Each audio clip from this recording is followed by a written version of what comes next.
Graça e paz, queridas.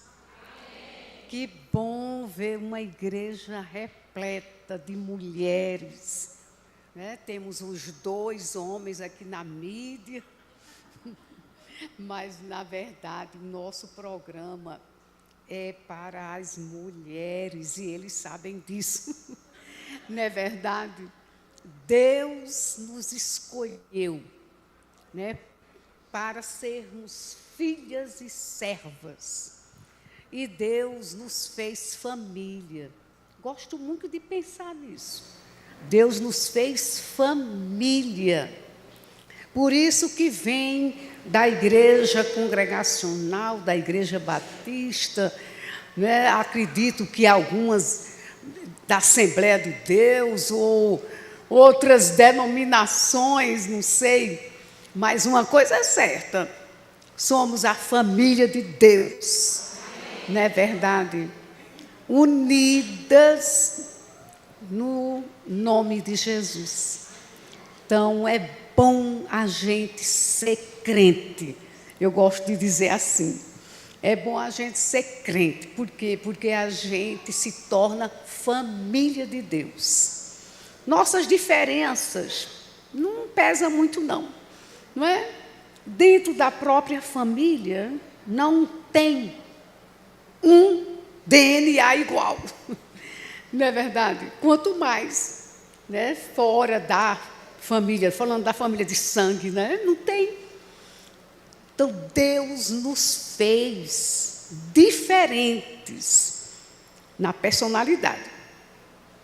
Porque não tem um DNA igual, que Deus versátil em tudo que faz, não é verdade? Mais de 7 bilhões de pessoas no mundo, ninguém é igual.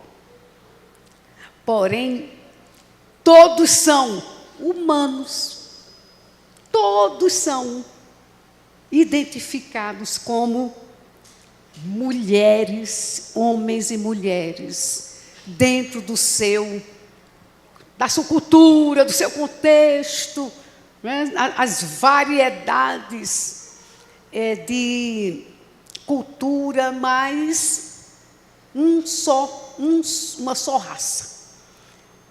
E quando a gente pensa na família de Deus, né, um só povo, né, os remidos pelo sangue de Jesus. Então, eu estou feliz de estar aqui com tantas mulheres bonitas e mulheres com talentos, né? Obrigada, viu, minha querida irmã, pelo convite, por pensar em me trazer aqui. Né? Muito, muito prazeroso estar aqui nessa tarde com vocês. E para falar de um tema tão empolgante, não é? Empolgante, quer dizer, só que empolga. Não. Empolgante, porque mexe com a nossa estrutura emocional, racional, e porque nos remete a um compromisso. Mulheres para a glória de Deus, para glorificar a Deus. Então, é um tema de muita profundidade também. E eu estive orando, Senhor, todo pregador, né, se preocupa de trazer a palavra certa. E eu orei, né, querendo cumprir meu compromisso. Senhor, qual a palavra que Tu queres para as mulheres? E eu tenho certeza que Deus que guiou vocês com esse tema, Ele vai falar ao nosso coração. Né? Graças a Deus. Eu trabalho com o Betel brasileiro, né? Quero dizer isso porque nós nos identificamos, né, com o ministério que Deus nos dá. Né? Cada um tem a sua parte na missão de Deus. Então, Deus me escolheu e eu tenho consciência da minha vocação. Fui para o Betel estudar interna, com 18 anos. Faz mais de 50 que eu me formei. Estou no ministério. E o ardor de servir a Jesus é o mesmo. É o mesmo. Porque não tem outra forma de vida. É verdade? Quando a gente conhece Jesus, não tem outra forma de viver, a não ser servindo ao Senhor. Não tem sentido na vida, a não ser seguir o Mestre, por onde Ele nos guia. Então, eu estou na missão junto ao Betel Brasileiro, que tem um seminário aqui nessa cidade. Algumas aqui, são seminaristas, outros já se formaram. E é essa a missão que Deus me deu, especificamente, preparar os vocacionados. Eu trabalho com o Centro de Educação Teológica e Missiológica do Betel Brasileiro. Nós dirigimos 20 extensões do Betel. Morei em São Paulo por 28 anos, dirigindo o Betel em São Paulo.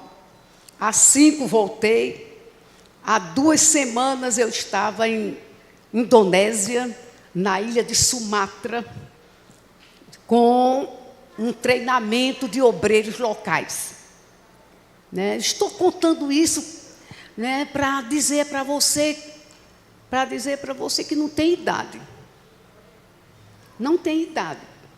Se você tem consciência da missão de Deus, Deus nos desafia a continuar servindo até a morte. Estou com 74. E louvo a Deus por poder servir. Voltei da Indonésia 2 semanas sozinha. Eu fui com uma outra missionária, mas ela ficou lá e eu vim. E eu pedi oração, ora por mim. A gente não tem que ter cobertura, de oração.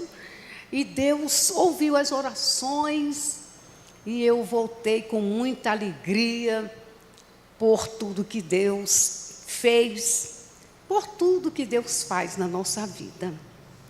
Então, o preparo teológico, missiológico, é para a gente servir melhor. Não é para ter título, não é para ter grau de conhecimento, é para servir. E a nossa vida, para glorificar a Deus, Deus nos chama para servir. Então, nós vamos recitar o verso, que é o verso lema desse congresso, dessa conferência. Não é, não? Ah, tá. Então, qual é mesmo o versículo? 1 de Coríntios, capítulo 10, verso 31. É o versículo chave, vamos dizer. O versículo que nós temos para nos guiar. Porque o verso diz assim, 1 de Coríntios 10 e 31, bem facilzinho, Vamos dizer juntas, bem facilzinho. Vamos lá? Quer comais, quer bebais, ou façais qualquer outra coisa, façam tudo para a glória de Deus. Façam tudo para a glória de Deus. Pai, nós queremos ouvir Tua voz. Aquela voz que instrui, que ensina, que dá entendimento, que nos faz perceber o que a Tua palavra nos diz com toda veracidade que ela tem. Queremos ouvir tua voz, nos desafiando a viver para a tua glória. Vem falar conosco. Prende a nossa mente à tua palavra.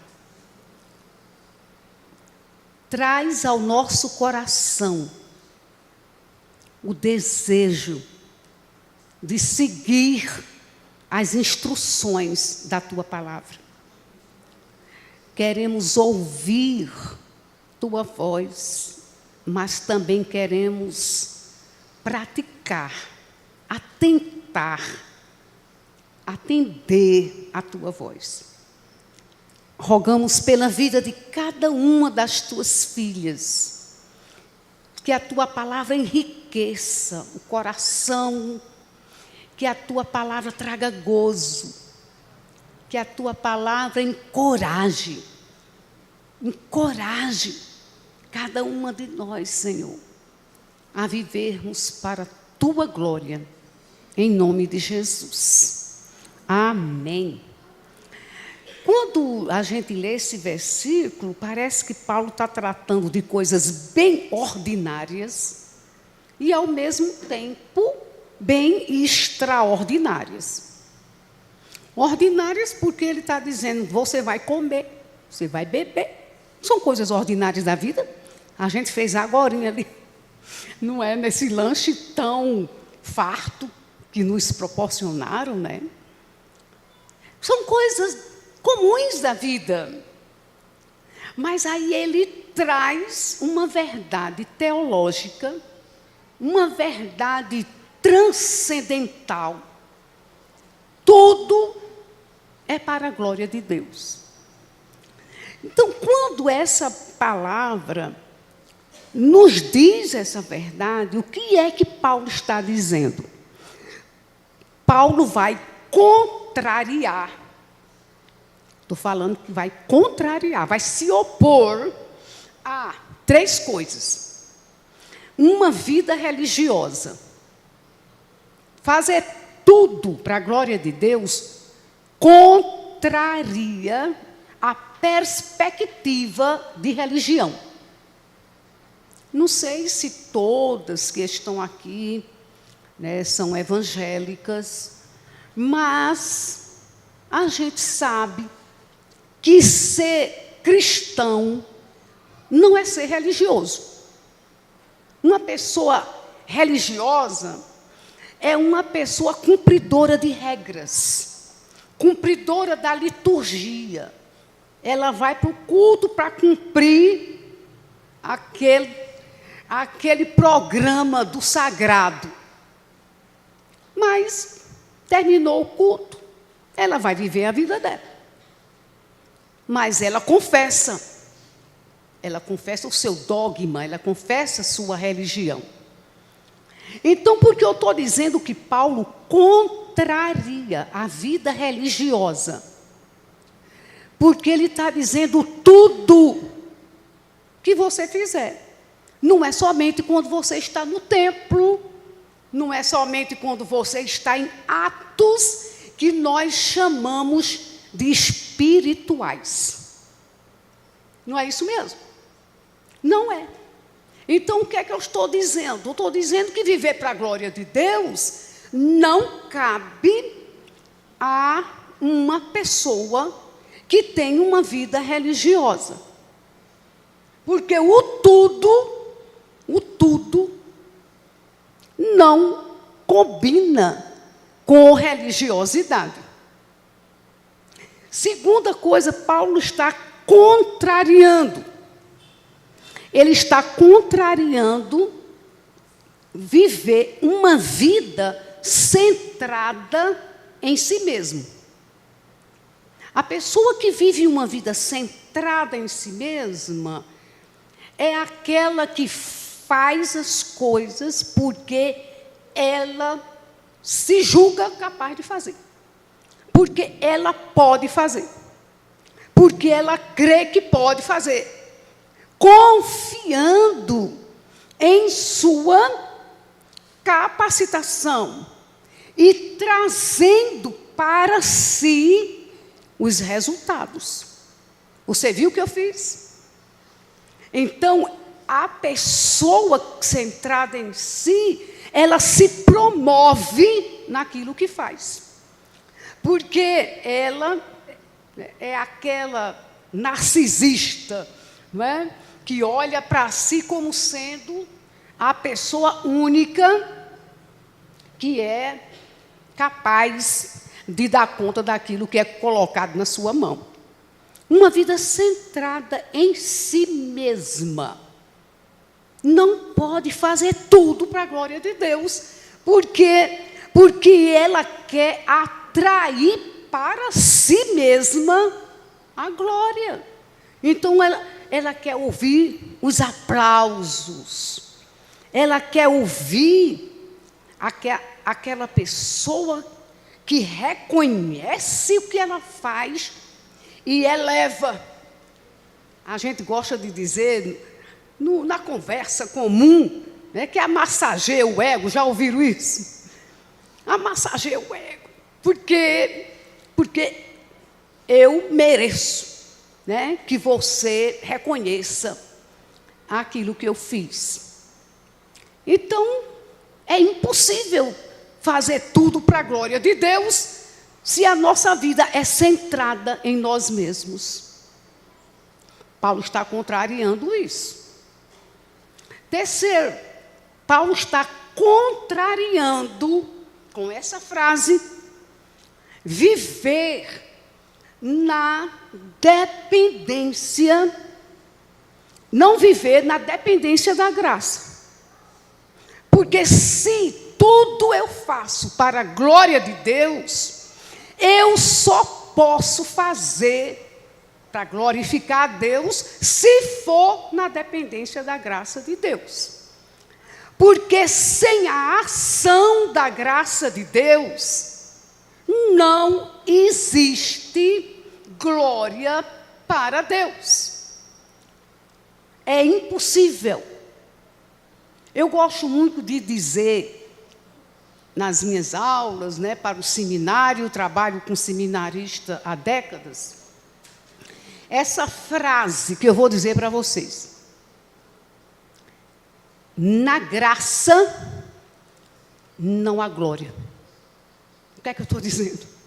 Se é por graça que você vive, se é movido pela graça de Deus que você serve a Deus, se é pela graça que você vence as tentações, que você se entrega para o serviço do Senhor, que você vence a si mesma, lá no ambiente do lar, na igreja, no trabalho, onde você estiver, se é a ação da graça que nos faz ser o que somos, não existe glória, porque tudo é graça.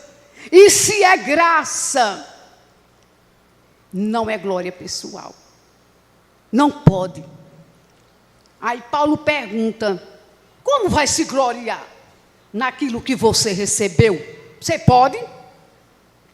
Não. Se você recebeu, não é seu. Então não há motivo para glória humana. Não há motivo. Então, queridas, eu quero iniciar com esses 3 pensamentos. O apóstolo São Paulo, ao dizer, façam tudo para a glória de Deus, ele está dizendo para nós, vamos analisar, se vamos fazer para a glória de Deus, não podemos fazer, só para a gente guardar os 3 pontinhos, não podemos fazer como religiosas, nem podemos fazer com o egocentrismo, a vida centrada em si, e nem podemos fazer sem a dependência da graça de Deus. Então, como vamos viver para a glória de Deus? Como atribuir a Deus toda a glória. Então, primeira coisa, vamos viver para a glória de Deus se tivermos consciência da nossa identidade. É essa verdade que eu queria que calasse no seu coração. Primeira coisa, viver para a glória de Deus é o quê? É ser consciente da nossa identidade. Quem é você? A nossa identidade é aquilo que nós somos, não é aquilo que nós fazemos. E aquilo que nós somos diz respeito à nossa natureza.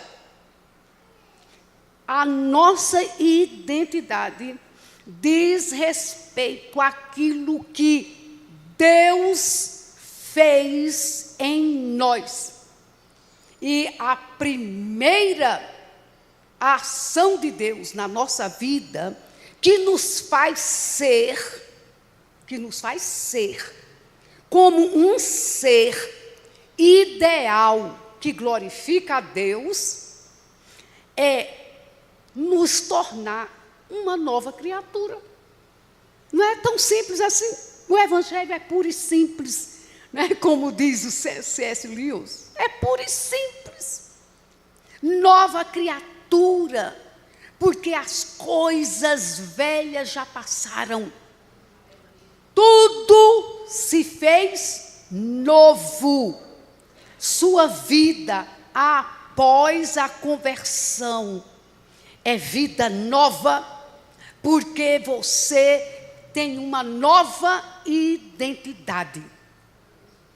O que éramos antes não pode determinar o que somos hoje. Depois da sua conversão, você é nova criatura. Então, a nossa forma de pensar, de sentir, de realizar, todos os nossos atos pertencem a uma nova natureza. Uma nova natureza. Porque cristianismo não significa frequentar a igreja, nem fazer parte de um grupo religioso. Cristianismo que nos faz fazer tudo para a glória de Deus. É vida nova numa nova identidade. Aí nós dizemos, eu era, mas agora eu sou. Não é? Eu era. Aí você pode dizer, Valina, mas eu sempre fui da igreja. Não é? Nasci num berço evangélico e conheci Jesus numa experiência pessoal, mas eu nunca fui do mundo. Glória a Deus que você foi preservada de viver uma vida com os valores deste mundo. Mas a condição de ser é a mesma. Porque antes da conversão, você era a pessoa na identidade da humanidade, como humana. Todo mundo foi feito segundo a imagem e semelhança de Deus. Toda mulher foi criada, coisa linda, não é? Criada. A mulher foi criada pelo Criador Supremo com a capacidade de pensar, de sentir, de ter vontade, que nos identifica com o Criador, por isso imagem e semelhança. Então você que viveu sem essa identidade do mundo, mas você viveu na identidade da natureza humana. E quando a gente se converte, a identidade da natureza humana se reveste da identidade da natureza divina. Que coisa gloriosa! A natureza divina. Gente, dá para a gente, né, dizer que, Senhor, eu quero prescrutar tua mente para entender essa grandeza. Identidade da natureza humana, todas nós temos no nascimento. Mas a identidade na natureza divina, só com o novo nascimento. Então, todas nós estamos niveladas. Eu acho tremendo esse plano divino de não apenas nos tornar novas criaturas, mas de nos tornar participantes da sua natureza. Segunda de Pedro, esse texto me encanta de verdade. Quando a palavra diz assim, Deus nos deu as suas ricas promessas, gloriosas promessas, para que por elas nos tornemos participantes da natureza divina. Que coisa linda! Então, minhas amadas, fazer tudo, as coisas mais corriqueiras da vida, as mais complexas e as mais simples, para a glória de Deus, só pode ser possível se nós tivermos consciência dessa identidade divina na nossa humanidade. Não somos apenas humanos. Boas obras, boa conduta, ética moral, qualquer humano pode ter.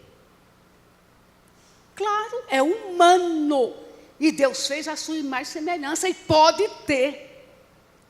Mas ter o DNA do divino, só quem nasceu de novo.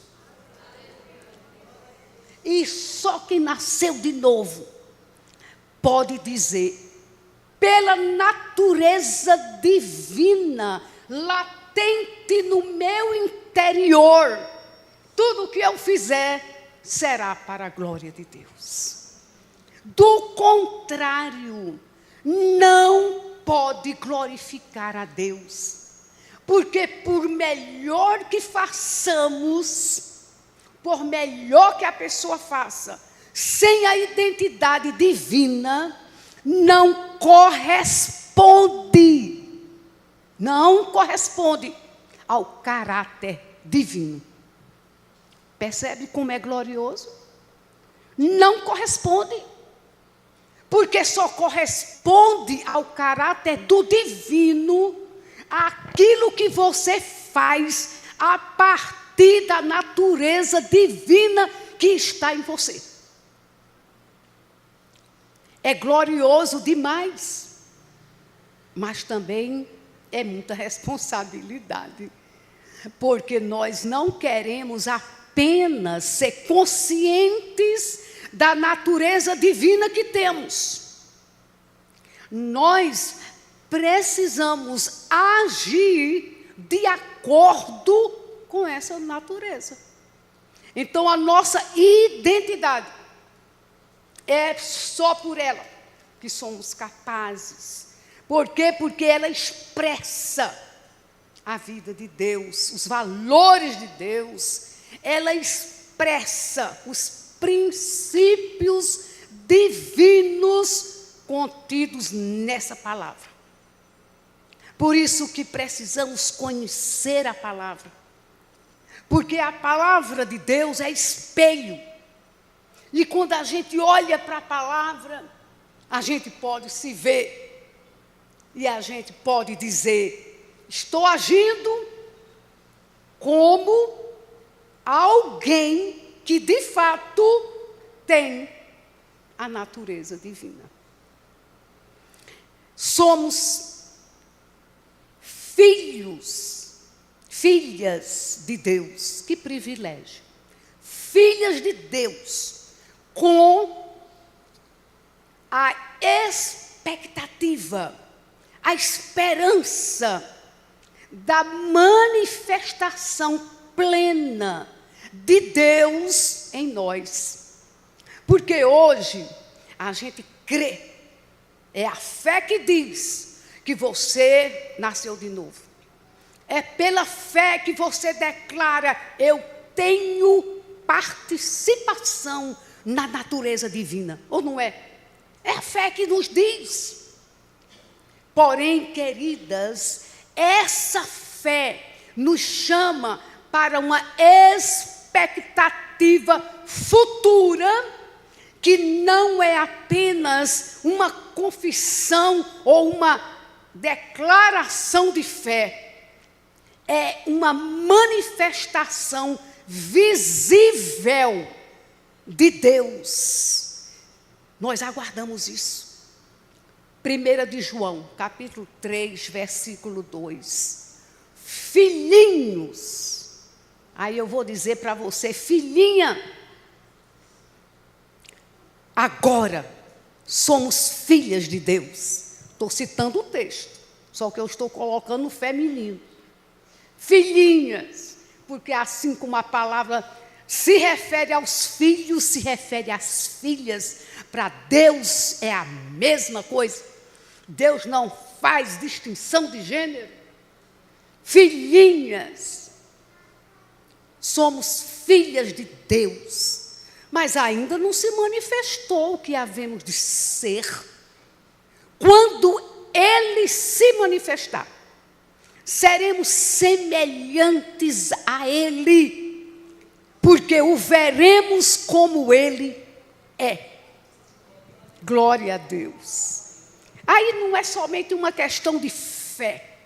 Essa expectativa nos dá certeza de que o Senhor vai se manifestar em glória.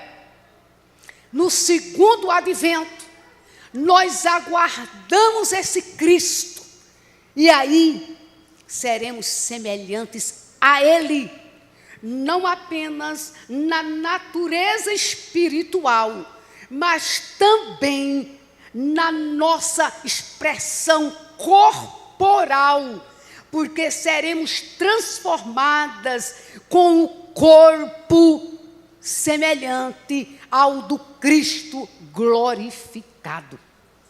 Essa é a esperança do cristão, da cristã. É essa nossa certeza.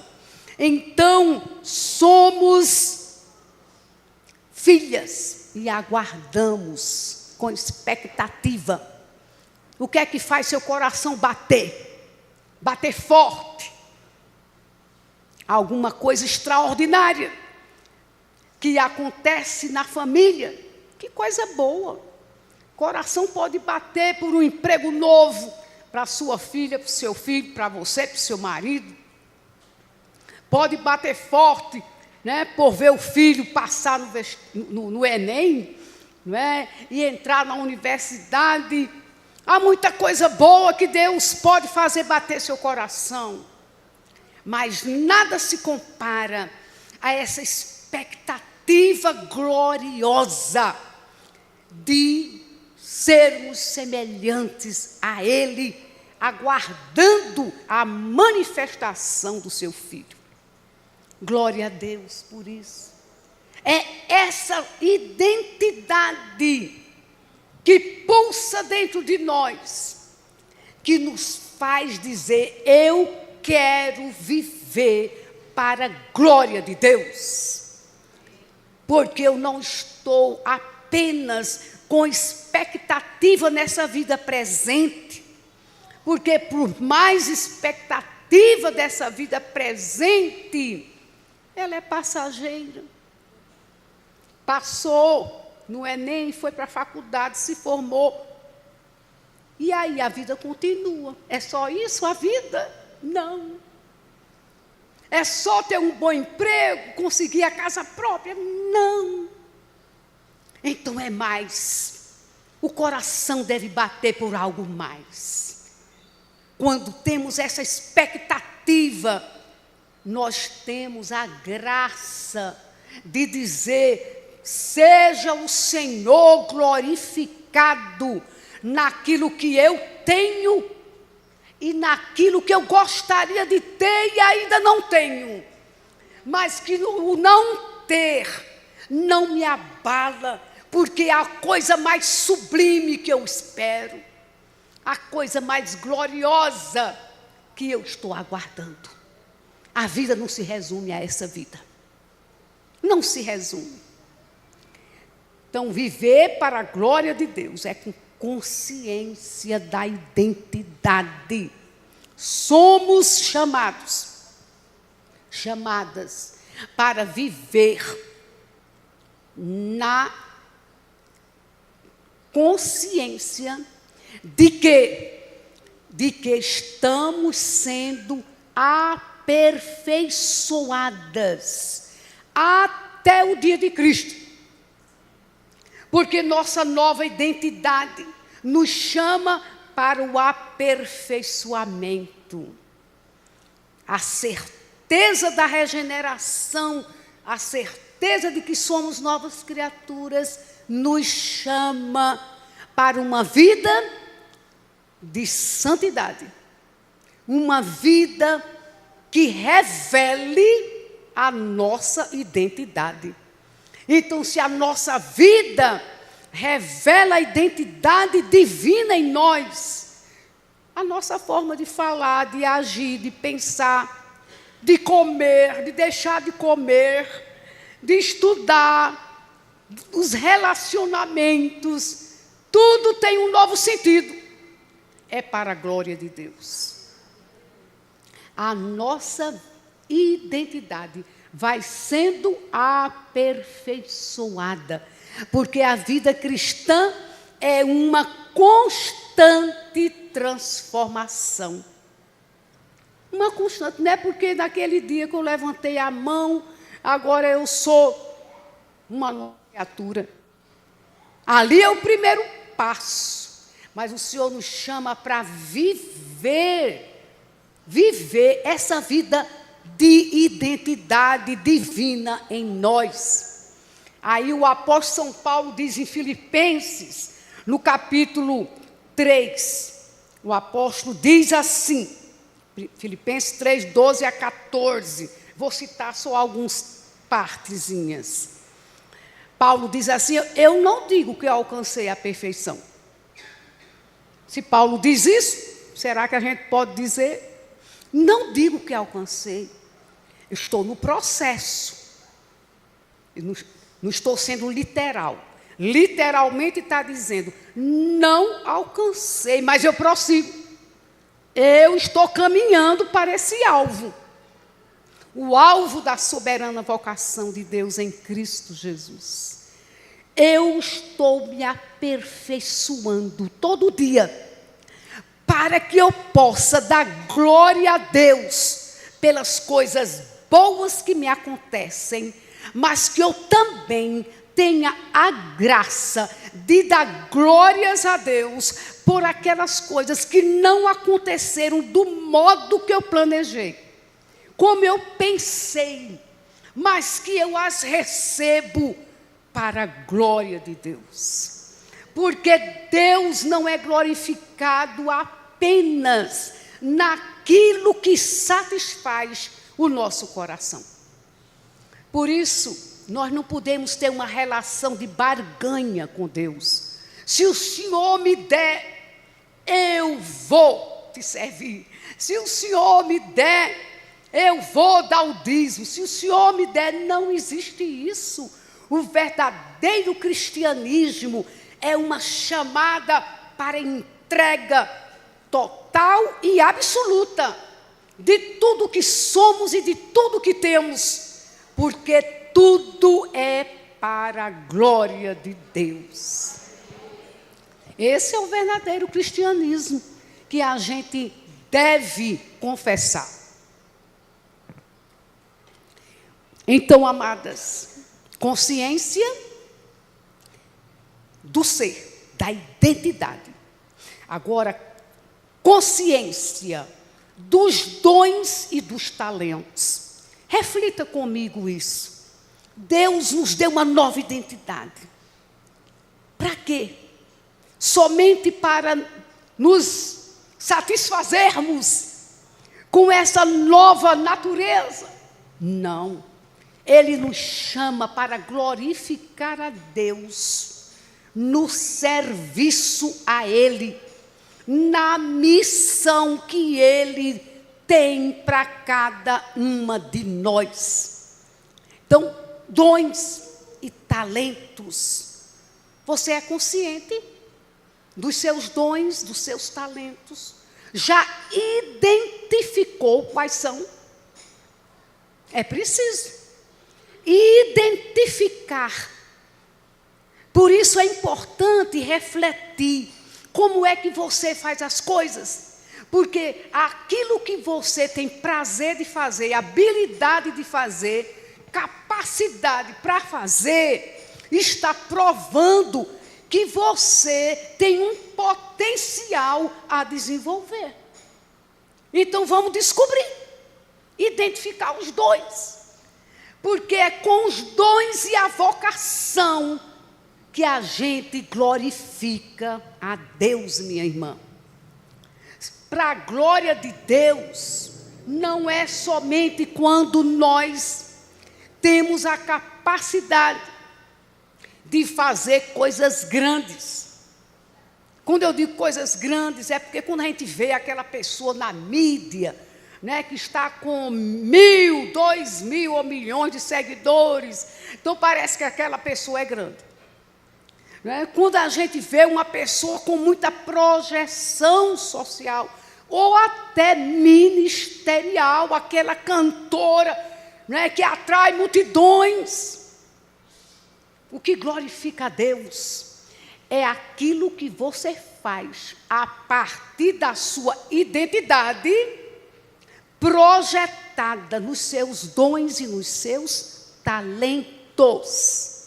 Porque Deus não deixou nenhuma de nós desprovida. Eu acho tão lindo isso. O Salmo diz assim: nas tribos de Israel não tinha nenhum inválido. Na igreja de Jesus não tem nenhuma mulher inválida. Todas podem ser úteis. Não se utilizar. Olha aqui que eu vou dizer, reflita comigo. Não se utilizar dos dons, dos talentos, daquilo que você tem, poder aquisitivo, da sua profissão ou qualquer outra coisa para projeção pessoal. Isso é se servir dos dons. Mas a chamada divina é para servir a Deus com os dons. Aí sim, Deus vai ser glorificado. Percebem a diferença? Dons e talentos. 1 Coríntios capítulo 12, tem uma lista de dons, vocês devem conhecer. Romanos capítulo 12, 6 a 8, tem outra lista de dons.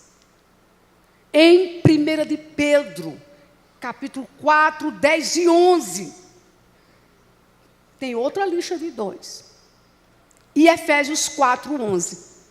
O que é que a palavra está dizendo? Os dons são variados. Agora, cada uma de nós precisa descobrir o seu dom, perceber as oportunidades que Deus nos dá para exercitá-lo. Porque quando exercitamos os dons, nós glorificamos a Deus com aquilo que Ele nos deu, não com aquilo que eu posso oferecer. Quando eu digo aquilo que eu posso oferecer, eu estou dizendo que eu vou oferecer a parte daquilo que Deus nos deu a fazer. A parte dos dons, aí você faz por conta própria.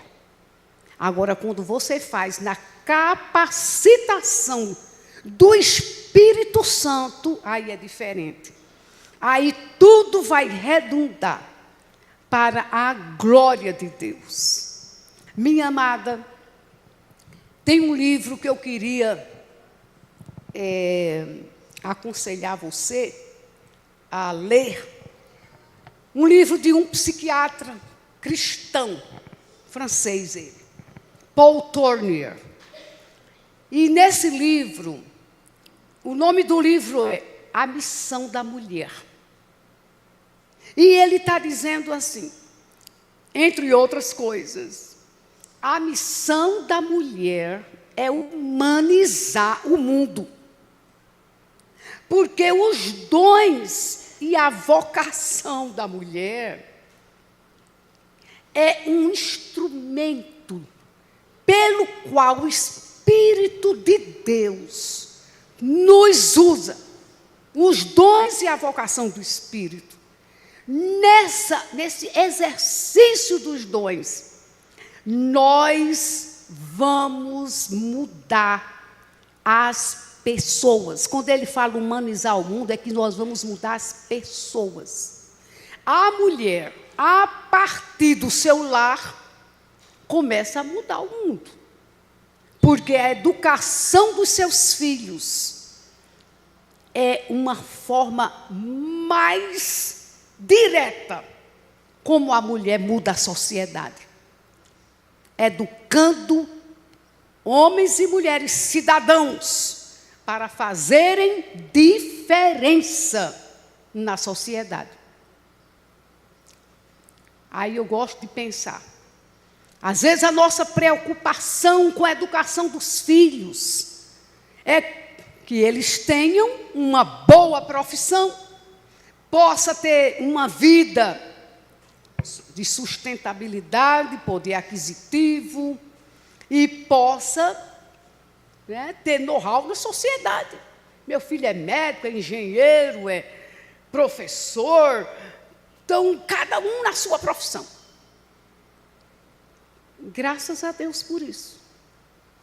Mas ele, antes de ser profissional, a mulher cristã tem um dever de torná-los cidadãos cristãos. Aquele que vai fazer diferença aonde ele estiver como profissional, aonde ele estiver trabalhando. Porque ter uma profissão, qualquer um pode ter. Agora, ter uma profissão a serviço do reino de Deus, nem todos. Mas você pode fazer seu filho ser uma pessoa que vai influenciar a sociedade como um bom cidadão, como um bom profissional e, para isso, um bom cristão, antes de tudo. E também aquele que você oferece no altar de Deus, para que ele seja um ministro do Evangelho, um missionário ou uma missionária. Porque nós não podemos gerar filhos para nós mesmos. A geração dos filhos é para a glória de Deus e é para o bem da sociedade e é para a expansão do Evangelho de Jesus. Porque nós temos compromisso com a missão de Deus. E qual é a missão de Deus? É que esse Evangelho, que restaura o homem, não apenas dando-lhe a consciência da vida eterna, mas dando-lhe a consciência de que pode trazer transformação à sociedade. Essa consciência de que ele pode ser um vaso de bênção onde quer que ele esteja, no exercício do seu dom, no exercício da sua consciência, da sua profissão. Então, nós, mulheres, temos uma grande responsabilidade: criar filhos para glória de Deus. Educar. A mulher é educadora. Que coisa linda. A mulher é educadora, antes de tudo. Ela pode ser uma psicóloga, médica, engenheira, arquiteta, mas antes de tudo, mesmo que ela não tenha feito nenhum curso na área de educação, ela é por natureza educadora. Porque a ela Deus deu a capacidade de instruir os filhos, de educar, de mudar, mudança de atitudes, de valores, mudança na consciência. Isso é glorioso. Minha amada irmã, essa missão é dada para cada uma de nós. Mas nós também vamos olhar para a Bíblia e ver quantas mulheres serviram a Deus, não apenas como mães educadoras, mas serviram a Deus na liderança, como foi Débora. Deus a colocou como juíza de Israel. Está lá, Juízes capítulo 4, capítulo 5. Deus levanta Esté para ser uma diplomata dentro do palácio de Assuero. Deus levanta Jael, que eu gosto de fazer essa comparação, voltando um pouquinho para Débora. Débora ganhou a batalha contra os cananeus. Evidentemente, Baraque foi chamado com seu exército.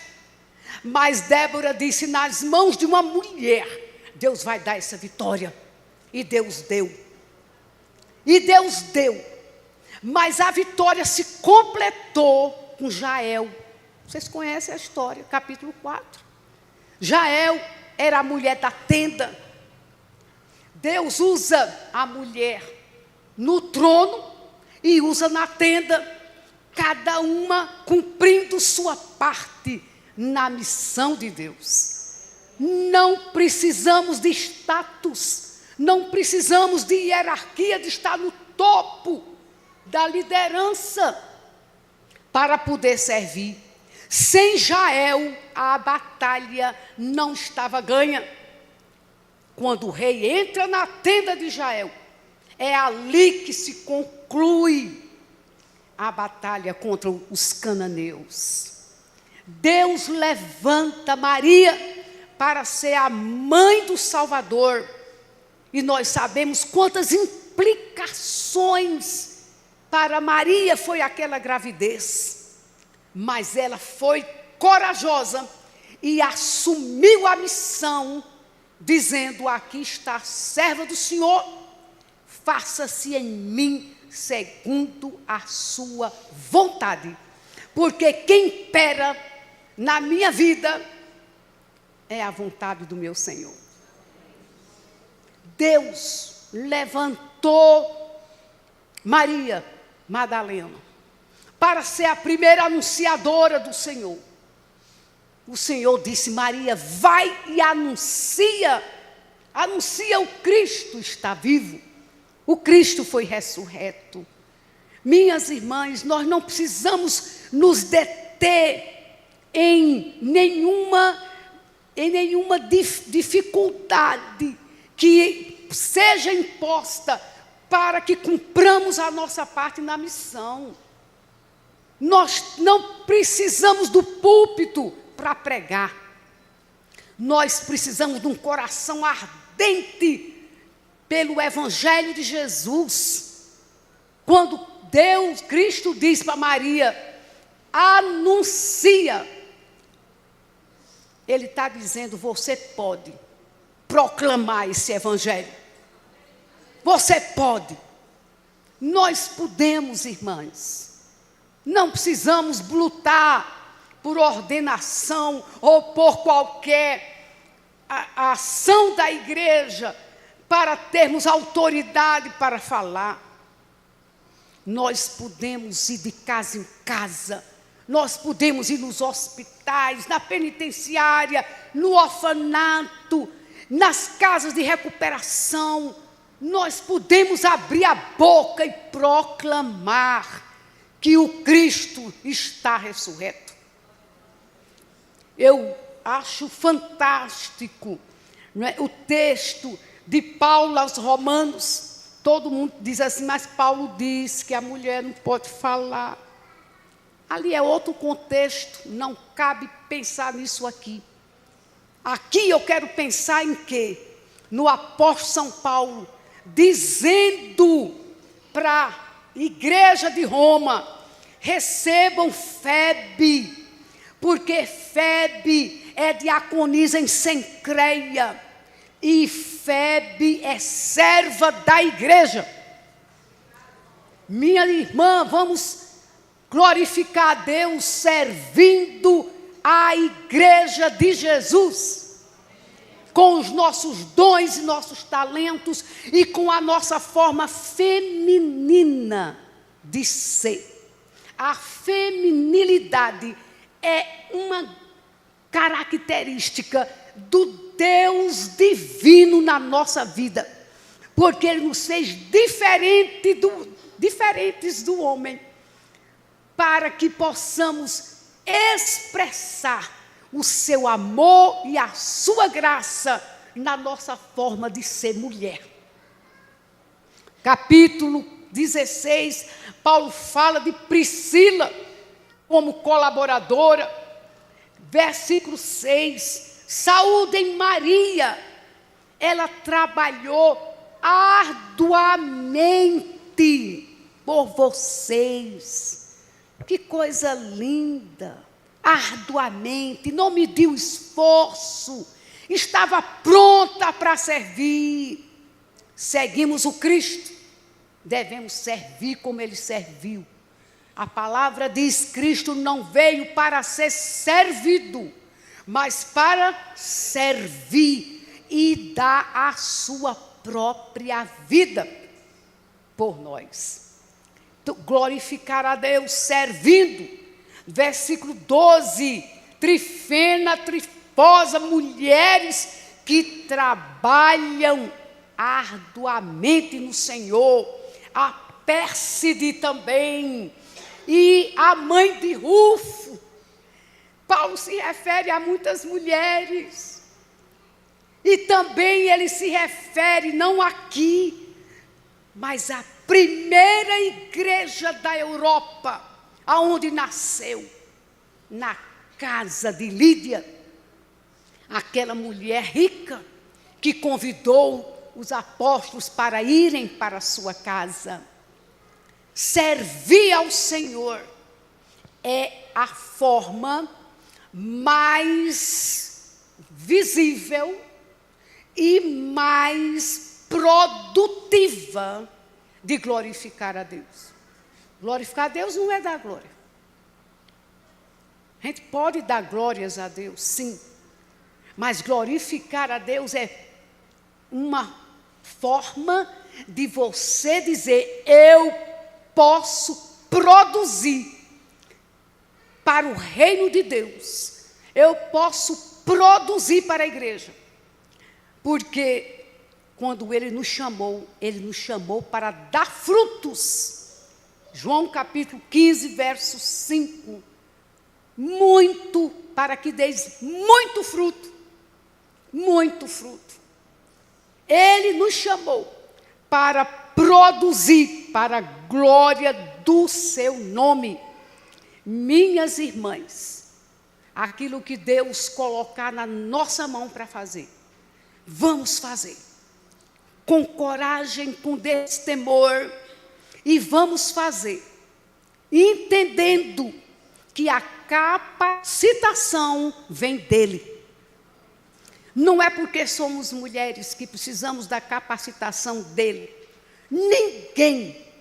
nenhum homem, nenhum líder pode agir por si mesmo para produzir para o reino eterno. É somente pelo poder do Espírito Santo, pela ação livre do Espírito Santo, que nós podemos produzir. Vou concluir lembrando a você que Deus quer ser glorificado na nossa vida. Na nossa vida e através da nossa vida. Na nossa vida, primeiro, na consciência da nossa identidade. A identidade cristã, a natureza divina em nós. Ele vai ser glorificado na nossa vida, na expressão do nosso ser. Mas também ele vai ser glorificado no nosso fazer, no nosso exercício, no exercício dos nossos dons e talentos. E aí, minha amada, nós vamos concluir com 1 de Coríntios, capítulo 15, verso 10. E eu queria que você recitasse comigo esse versículo, porque esse versículo está dizendo que nós somos chamadas para glorificar a Deus, no ser e no fazer. Vamos juntas? Mas pela graça de Deus, sou o que sou, e a graça de Deus não é vã para comigo. Pelo contrário, trabalhei mais do que todos eles. Porém, não eu, mas a graça de Deus comigo. Glória a Deus. Sou o que sou. Glorifique a Deus no seu ser de mulher cristã. Trabalhei mais do que todos. Não eu, a graça de Deus comigo. A graça se revelando através dos seus dons e dos seus talentos, fazendo a obra do Senhor até que Ele volte, glorificando a Ele na produção da missão que Ele nos confiou. Amém? Vamos orar? Pai amado, nós queremos glorificar Teu nome. Ajuda-nos a glorificar-te nas nossas percepções, no nosso pensar, na nossa forma de sentir, no nosso agir, no nosso ser interior que se identifica contigo. Queremos te glorificar no fazer. Ajuda-nos, Senhor, a produzir para o teu reino. Queremos usar nossos dons, nossos talentos, nossas habilidades. Queremos, Senhor, cumprir a nossa missão, para que o Senhor seja glorificado aqui e na eternidade, em nome de Jesus. Obrigada, minha irmã.